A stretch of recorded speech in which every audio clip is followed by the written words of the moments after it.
মুহূৰ্তত দিবলৈ এটা গুৰুত্বপূৰ্ণ খবৰ যোৰহাট অজন্তা বাইপাছত পুনৰ ভয়ংকৰ পথ দুৰ্ঘটনা কোনোমতে প্ৰাণ ৰক্ষা বহুজনৰ নগৰৰ দিশৰ পৰা যোৱা এখন মেক্সিমো বাহনে প্ৰচণ্ড খুন্দা মাৰে এখন ব্যক্তিগত বাহনত মেক্সিমো বাহনখনে উপপথত অত্যাধিক গতিবেগত আছিল বুলি জানিব পৰা গৈছে খুন্দা মাৰি মেক্সিমো বাহনখন বাগৰি পৰে পথৰ কাষত AS05C9387 নম্বৰৰ মেক্সিমো বাহনখনে AS06AG1262 নম্বৰৰ এখন গ্লেঞ্জা বাহনত খুন্দা মৰাৰ ফলত সংঘটিত হয় এই ভয়ংকৰ পথ দুৰ্ঘটনাটো অৱশ্যে দুৰ্ঘটনাত কথমটি প্ৰাণ ৰক্ষা পৰে যাত্ৰীসকল মেক্সিমো বাহনখনত আছিল পুৰুষ মহিলাৰ লগতে শিশুসকল ৰিপিট মেক্সিমো বাহনখনত আছিল পুৰুষ মহিলাৰ লগতে শিশু যথেষ্ট পৰিমাণে আঘাত পাইছে বহুকেইগৰাকী যাত্ৰীয়ে নিউজ ৰিপৰ্ট এন লাইভ ঘটনাটো মানে এইফালৰ পৰা এখন তীব্ৰগতি নহয় গাড়ী আহি আছে যিটো গতানুগতিকভাৱে গাড়ী চলে তেনেকৈ আহি আছে এখন মেক্সিমো মানে মানুহ পেচেঞ্জাৰ ফুলকৈ লৈ আহি পিনে তেওঁলোকে তেলগম গাড়ীখন মই সুধিছিলোঁ তেলগম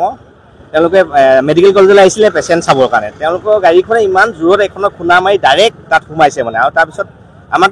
আমি প্ৰত্যক্ষ দেখি মানে সম্পূৰ্ণকৈ দেখিছোঁ মই ইয়াত ফুটবল কোচিং চলি আছিল তাত আছিলোঁ সম্পূৰ্ণকৈ দেখিছোঁ গাড়ীখনৰ গাটো দুইখনৰ গাতে মানে এইখনৰ গাত দুখ আছে মানে এইখন তীব্ৰগতিত চলাইছে যোনখন মানে পেচেঞ্জাৰ লৈ আহিছে তেওঁলোকে আচলতে ইমান এনেকুৱা চাহপুৰিত ইমান জোৰত চলাব নালাগে সেইকাৰণে আৰু তেওঁলোকৰ গুৰুত্বভাৱে জখম হৈছে অকণি বাচ্চা আছিলে বাচ্চাখিনি ড্ৰাইভাৰজনৰ আচলতে আমি এইটো মেডিকেল মই কৰা নাই নহয় মই ক'বও নোৱাৰিম তেওঁ বৰ্তমান আমাৰ লগতে যিখিনি দুখ পাইছিলে সেইসকলক উলিয়াইছে ময়ো উলিয়াইছোঁ একেলগে টানি মেলি সেইটো মই ক'ব নোৱাৰিম সেইটো মেডিকেল কৰিলে গম পাব আচলতে ভাল গুৰুত্বভাৱে আছে 10জন মানে ভালকৈ মানে এগৰাকী মহিলা দুটা বাচ্চা আৰু এজন বৃদ্ধ মানুহ আৰু মহিলা বেছি ইতিমধ্যে এম্বুলেঞ্চক আমি মাতিছোঁ এম্বুলেঞ্চে বৰ্তমান যোৰহাট মেডিকেল কলেজলৈ লৈ গৈছে মেক্সিমোখন যোৰহাটৰ পৰা শিৱসাগৰলৈকে গোলাঘাট দিশে গৈ আছে যোৰহাট মেডিকেল কলেজৰ পৰা তেওঁলোকৰ কোৱা মই সুধিছিলোঁ ক'ৰ পৰা আহিছিলে আপোনাৰ যোৰহাট মেডিকেল কলেজত তেওঁলোকৰ পেচেণ্ট আছিলে খবৰ কৰি মানে তেলগমলৈ গৈ আছিলে গোলাঘাট মানে নুমলীগড়লৈ গৈ আছিল তেখেতে এখন আমাৰ যোৰহাটৰ লাইনৰ গাড়ী নহয় তেলগম তীব্ৰ জোৰত আহিছে তেওঁ মানে যিটো স্পীডত চলাব লাগে চাহপুৰে তাতকৈ বেছি স্পীডত আছে গাড়ীখন